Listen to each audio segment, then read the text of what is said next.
So, live.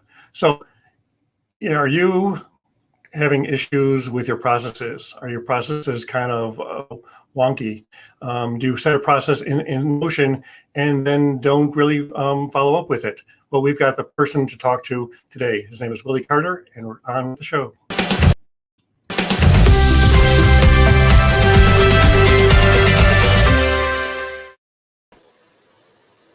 So, hi, Willie. How's it going? How's it going, Bruce? Good. So you are a process person, and a lot of times people have struggled with getting things in place, writing them down, and kind of executing them. Because I'm a great idea person, and I may even write it down, but the hard part is implementing it. So first, let's talk about who you are, what you do, and why you're a great resource for small business and medium-sized business. Yeah, Willie Carter, and what I do is help companies improve their processes. And there are a number of tools you can use. There's a large toolbox that you can use to do that. The tools I use are the lean process improvement tools. And you can use Six Sigma, you can use ISO 9000. I've implemented ISO 9000 where I help people improve their processes, because ISO 9000 is a quality standard that is based on the process approach.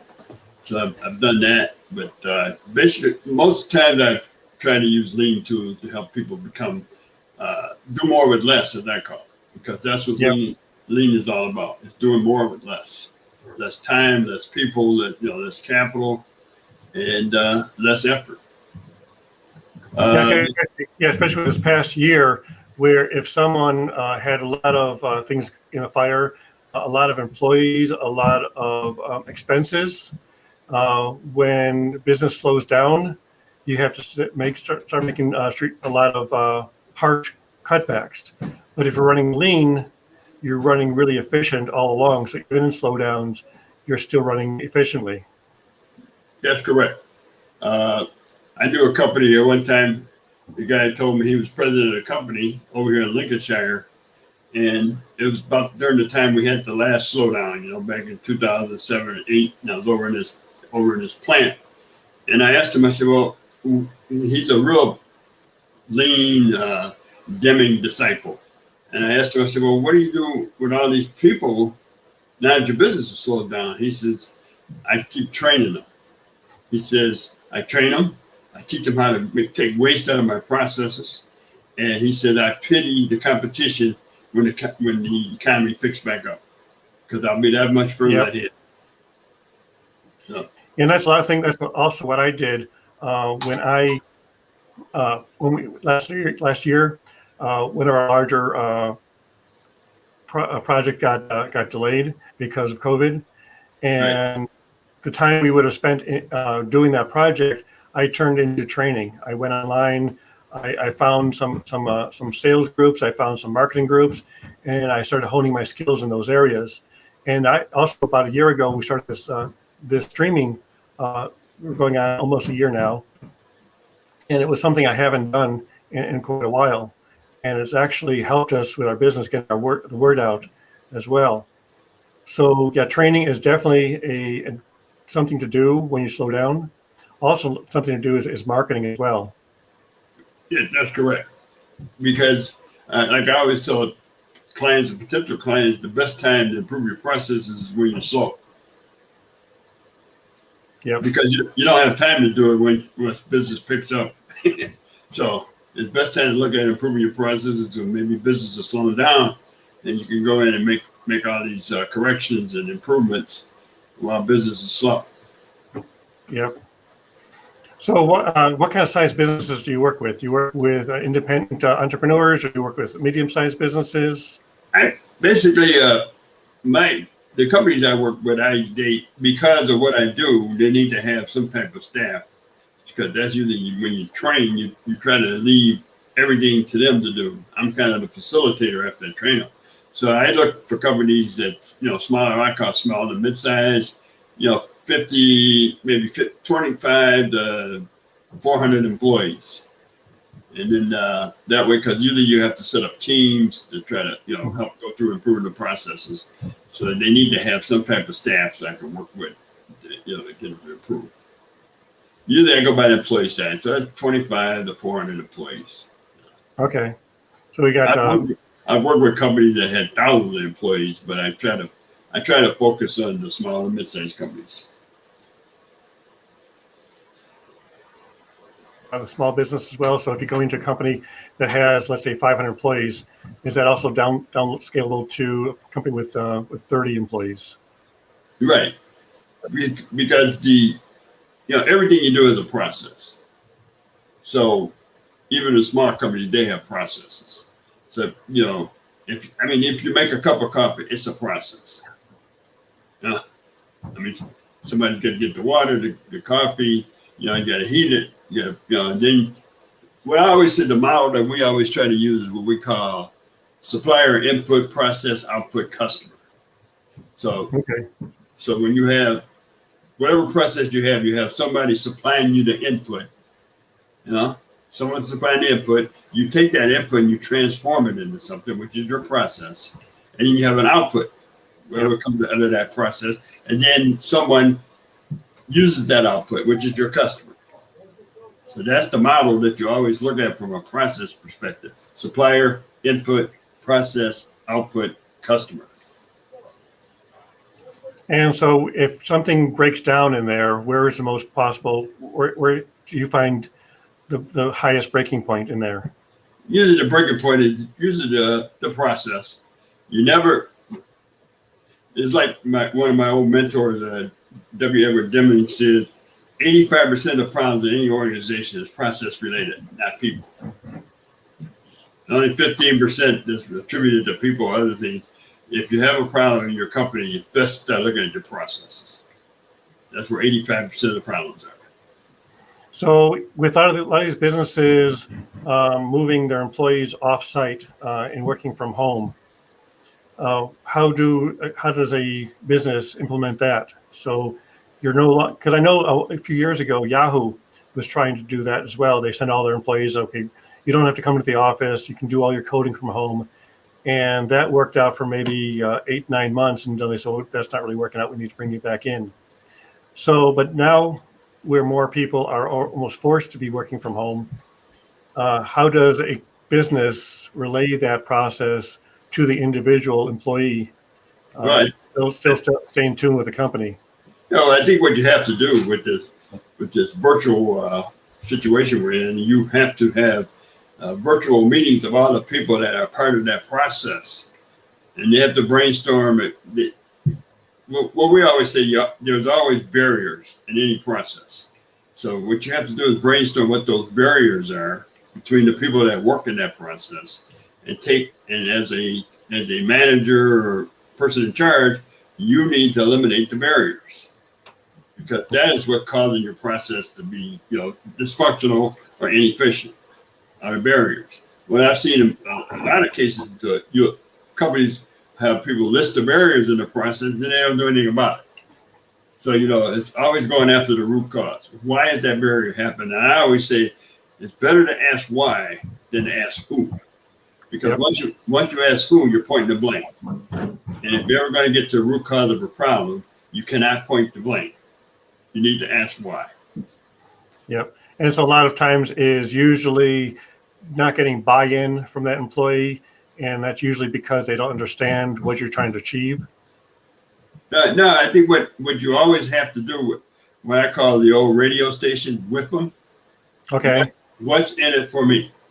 You always have to have people, you always have to tell them, this is what's in it for you if we improve this. Because that's usually what people look for is, well, how is it going to impact me? How is it going to make my job easier? Okay. So that's the approach you have to take. Is instead of trying to be authoritarian and beating them over the head with a stick, try to show, hey, this is what's in it for you if we do this. And that reward doesn't necessarily have to be monetary. It doesn't have to necessarily be a raise in salary or a bonus, right? Right. No, it has.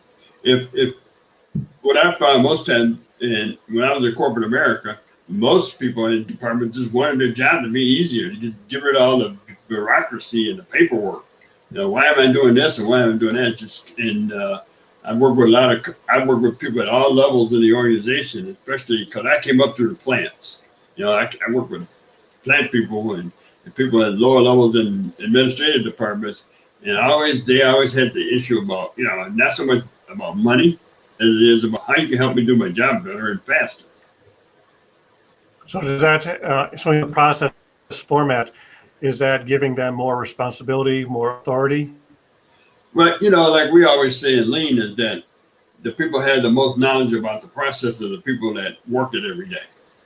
So they always have the responsibility. You always give them the responsibility to improve the process. Lean is kind of bottoms up driven, not so much management help making the process improvements. It's the people that work it every day, because they're the ones that add the value. They're the ones working the steps of the process to provide some kind of value to the customer, whether the customer is internal or external. And they probably know more about how to fix it than anyone else. Mm-hmm. So that's why I usually work with teams that are involved in the process, because they know more about what needs to be fixed than most people. Because they're on the ground level and they're touching it every day. Yeah. So, hi, Simeon. Thanks for tuning in. And then also we have a comment here from Norm Roth, who has a background in sales. His comment is, all of my team, 223 people, were and still are working remote, but we had to find a process and enforced it. The people were involved in the design and the process and brought in it, as well as rollover to 2,000 team members. Productivity increased dramatically, and the key to the process was having buy-in. And I guess that's what we're really talking about, is if they're in the ground level helping to create what goes into the process, they're going to have more buy-in. Right. That's why you work with the people that's in the process rather than, say, the top management or the management team. You work with the people that touches it every day, because they know where the value is created, and they know how to do it, and they know how to fix it.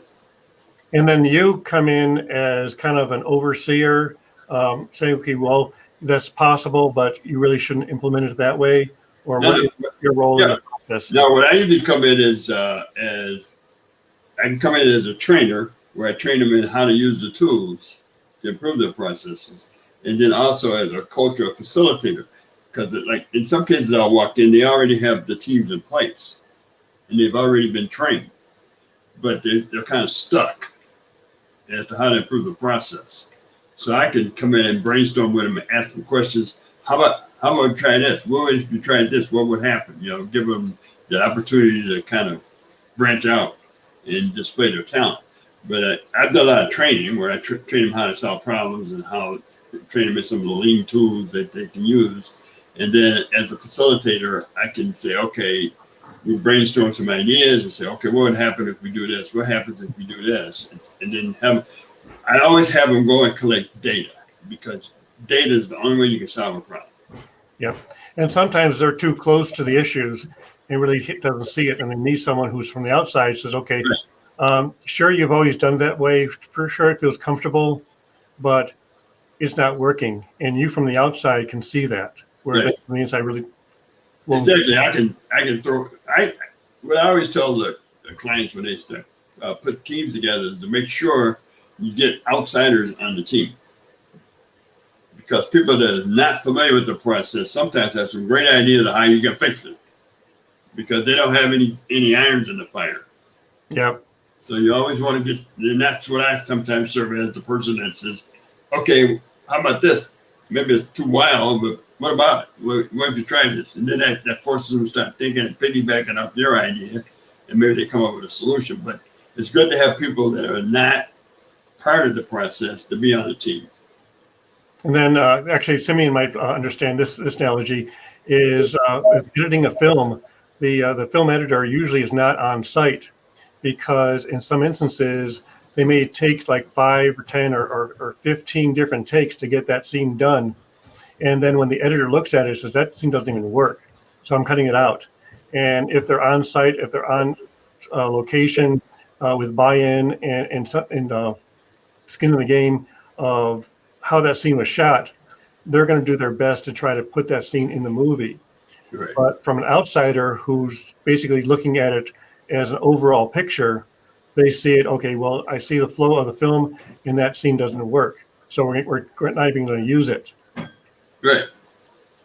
Yeah, yeah. Like I said, people do have to be, part of that process. They have to have, like you say, some skin in the game, because they're the ones going to fix it. Yeah. What I found, I've managed people from all levels. I used to be a plant manager, a production manager, an operations manager, and a quality manager.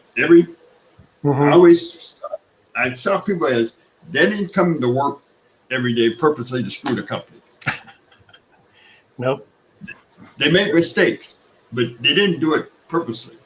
If you had people to do that, you got rid of them.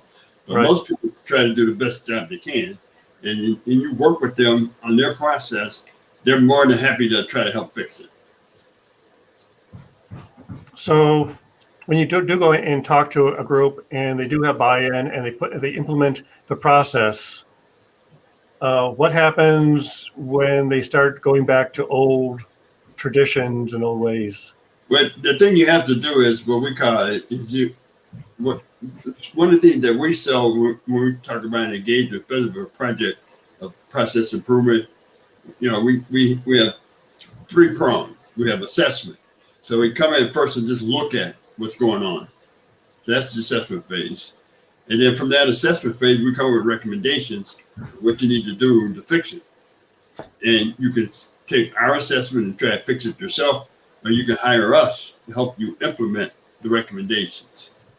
And then we had the last phase, or the third phase, of sustainability.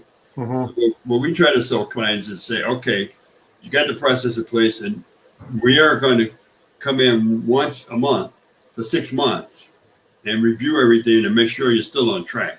And that's the sustainability piece. And then we kind of audit the process and say, okay, these are the things that you need to fix if you want to keep the process in place, the changes or the transformation in place. So you always have assessment, implementation, and sustainability. And so with sustainability, how often have you seen an operation who has kind of slid back and started going, or maybe even chopping away at the process? Like, okay, well, this worked 6 months ago. Now we're just going to cut that out now because we don't. I've seen that a lot. I mean, I have one client. I helped them implement a lot of the lean in their plant. 2 years later, they called me back because all of it went down the toilet. Top management didn't sustain it. I've seen people go like, okay, like you say, 6 months later, and you walk in and you say, well, I thought we agreed on to do this. So we didn't have time to do that. We're going back to what we used to do. It didn't take as much time. So it happens all the time. The biggest problem in America, like if you look at sustainability, if you look at countries like, say, Japan, which is where lean originated from, the people at the top stay in those positions for like 10 to 20 years. Mm-hmm. If you look at America, the leadership changes in 3 to 5 years. So if you have one leader in and say, this is what we're going to do, and the next guy comes in 3 years later and changes the whole ball of wax. So you have that problem too, from a sustainability standpoint. So as far as responsibility for maintaining the process and making things run smoothly, you see it more as a higher level C-suite, okay, as opposed to someone, the manager on the floor or even the employee? Yeah, you have to have a commitment from the top. And like I used to tell clients, there's a difference between commitment and involvement. Okay. The analogy is like the old ham and egg breakfast. Yeah. In the ham and egg breakfast, the pig was committed, the chicken was involved. So there's a difference. And so the guy at the top, if they're paying me to come in. I mean, it's not the guy, the middleman, the supervisor paying me. It's the guy at the top paying me to come in And if we decide we're going to implement this transformation, then, or this process improvement thing, they have to be committed to it after I walk out the door. Because my goal is to make you totally, my goal is when I come in is to make sure to have you fire me, because once I get it in, then I'm done. Yep. I want you to be able to do it. I don't want you to have me come back and embed me in your organization forever. I mean, I would like that. I can get paid, but that's not my goal. My goal is to go in, help you put it in, and then you manage it. But I have the clients call me back 2 years later, a year later, 3 years later. It's just like I was telling you, this client that called me, it was 10 years ago I was in this place helping him. And now he's calling me back to say, hey, we haven't been too successful what we're doing. We need your help again. So 10 years ago. So is there such thing as a short-term process to put in place? Do you have a gap fill, or in the IT department it's called break fix? It's like, okay, this is broken. We just need you to come in and fix it real quick. And once it's fixed, we don't need you anymore. Right. Yeah. Usually those a process improvement engagement is probably going to be anywhere from 3 months to a year. You can always have quick. Well, that's what we do. Kind of like when we sit down with the team, and we call it Kaizen, right? So a Kaizen is a rapid improvement event. It usually occurs over a 5-day period. So in a 5-day period, a team's going to take and look at their process, the current state, figure out what the future state should look like, and then put any of those improvements they can do in those 5 days in place. Uh-huh. There'll be some other improvements that are long term. It'll take a little longer. But we always tell them, okay, when we brainstorm these improvements, which of these are low hanging fruit? Okay. Something you can just go out and implement right now. Don't need management, approval. Just do it. Like Nike say, just do it. We try to find those and put those in place right away.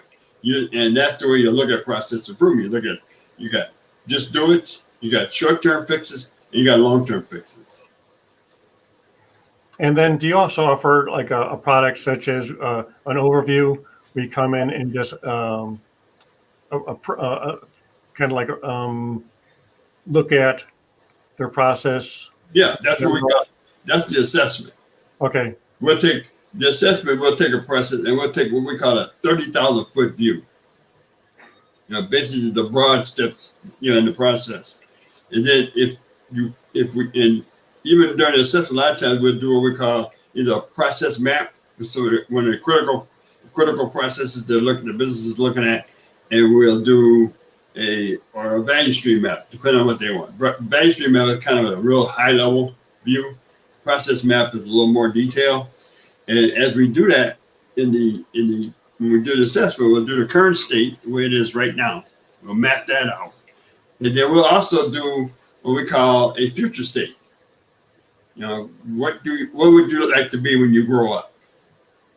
We'll do that state and then say, okay, how do you move from the current state to the future state? And we'll give them recommendations. And then they can either try to implement it, or they can say, okay, we need your help to implement this. But that's usually the way we work it. In the assessment phase, we'll map current state, come up with a future state, and then say, okay, how do we go from here? So an entrepreneur or a small business owner working from home, or has the employees working from home, do you have any tips on how to set up a process so that their employees can stay engaged and effective?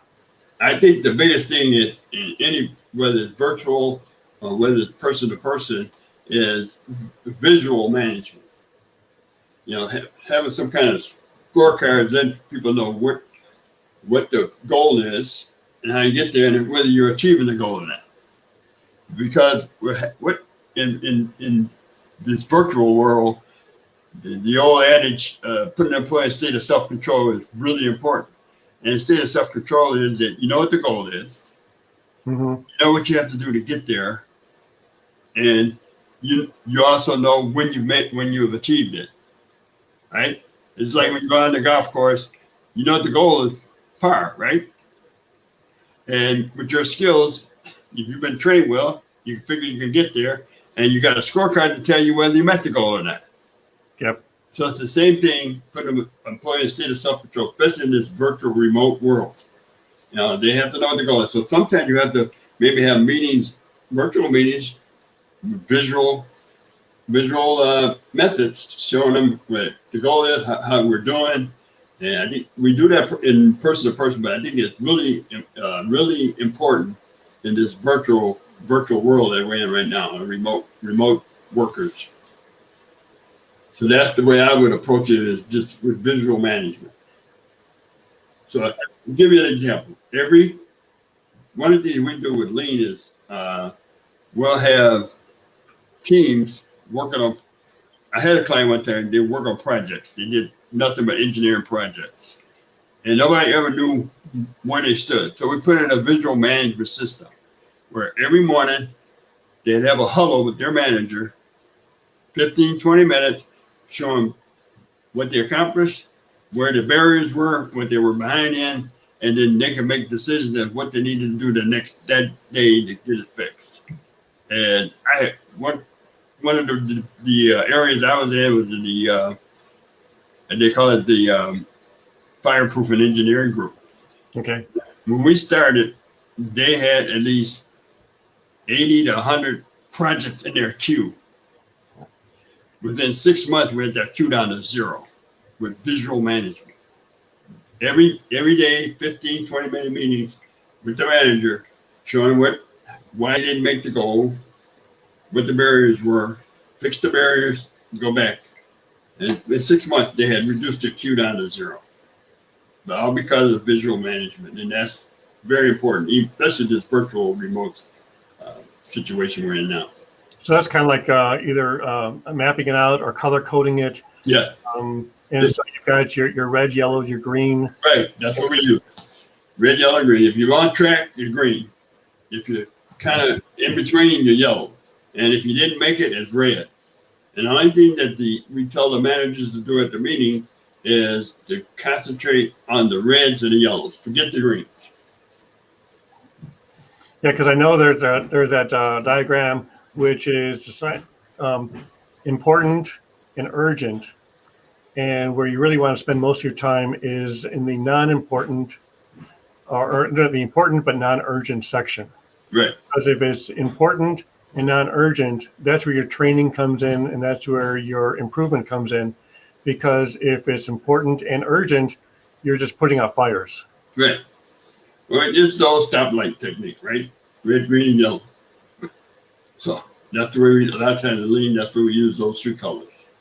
You know, if you're on track, if you have a project that you're working on and it's just a little bit off, but you can catch back up, it's yellow. And if you complete it, it's green. If you're having trouble, it's red, and you got a list of barriers. What's the barriers preventing me from making that plan today?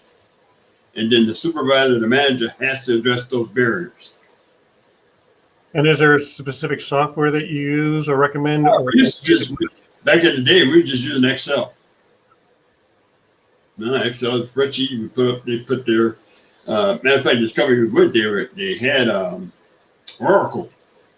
Mm-hmm.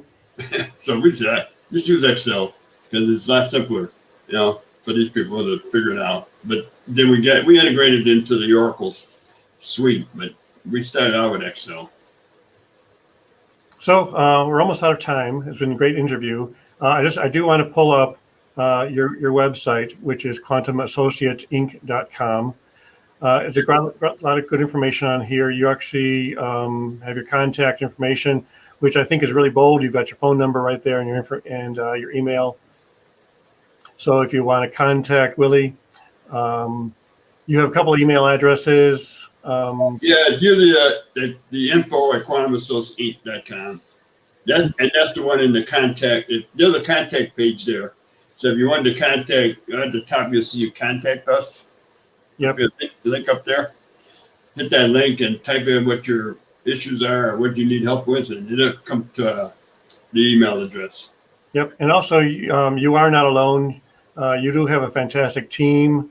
I know a few of these people already. And what I found looking at your bio is you've got a background in chemistry. Right. and not necessarily in processes. So real quick, I guess, how did you make that leap from chemistry and all your and all that you've done Okay. into what you're doing now? Well, when I got out of school, I was a paint chemist.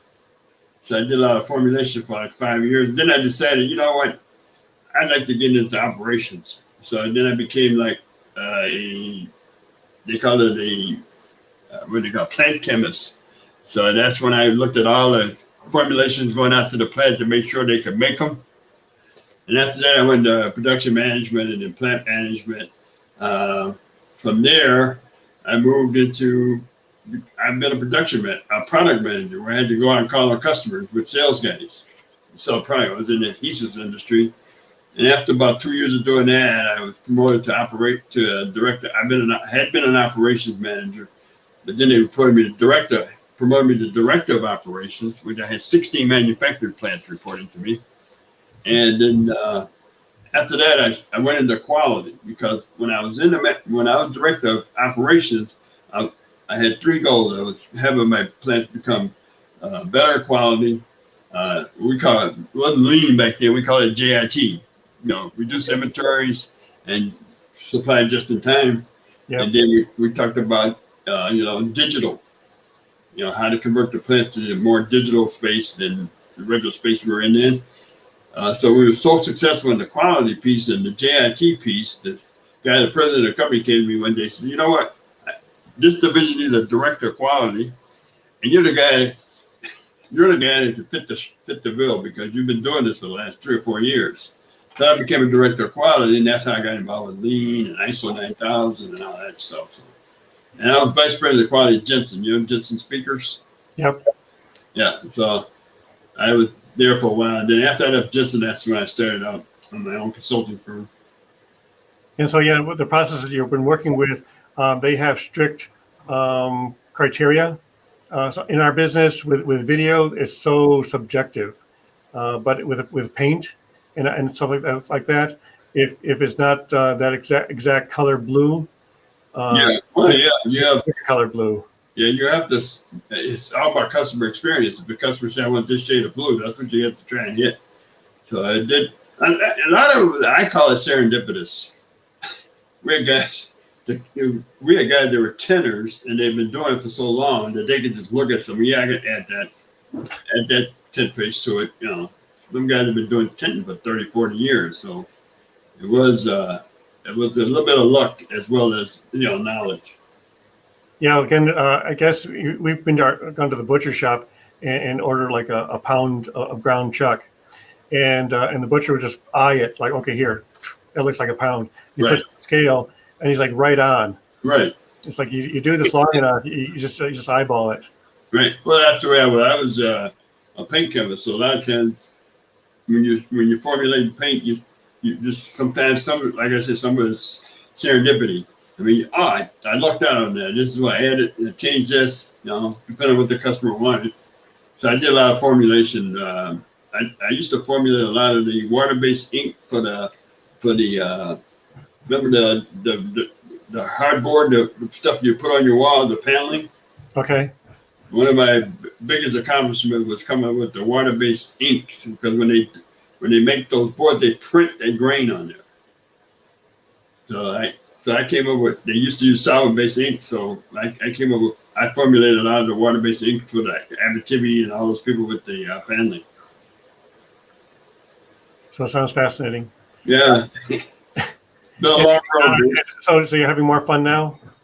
Yeah, well, the thing about this business is I get to go into many different types of industries. Mm-hmm. I mean, I've been in the food, meat packing. I've been in guys making barges, the river barges. I made companies like that. I'm in the hot dog factories where they make hot dogs. I've been in a lot of different industries, so not just like metalworking or chemical.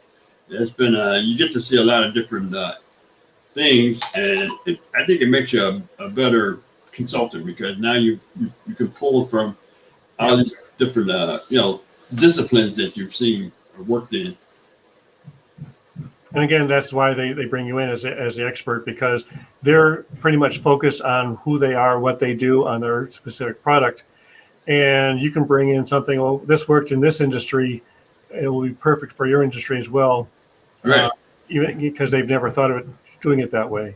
Right. Sometimes it's just thinking outside the box. Yeah. And sometimes that's what my role is just ask the questions. Well, why can't you do it this way? You know? And that's why I say it's good to have people on your team that's kind of not part of the process, because they'll ask questions. And like I always tell them, I'm the man from Mars, so I'm going to ask all the stupid questions. There you go. Yeah, the outsider is Right. going to be the one with the different point of view. Right. This is excellent. Thank you very much. Thanks for your time. I appreciate you being here, and this is great information.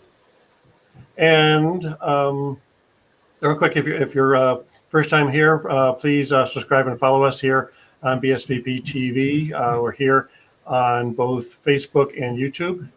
And if you have a YouTube channel, do you have a YouTube channel as well? Yeah, I have some videos on YouTube for my business. Okay.